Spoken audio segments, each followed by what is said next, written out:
இஸ்ரவேல் ஜனங்களை அவர் கைவிட மாட்டார். உங்களையும் அதே போல தேவன் கைவிட மாட்டார்.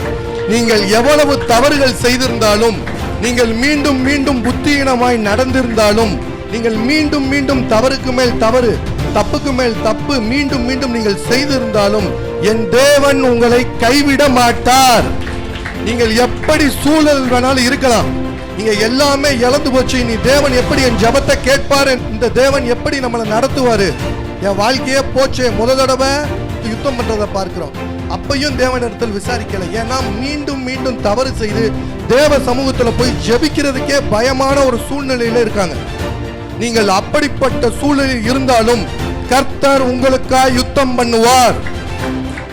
அவர்களுக்கு பயப்படாயாக, உன் கைகளில் அவர்களை ஒப்பு கொடுத்தேன், அவர்களில் ஒருவரும் உனக்கு முன்பாக எதிர்த்து நிற்பேன். எவ்வளவு நல்ல தெய்வம்!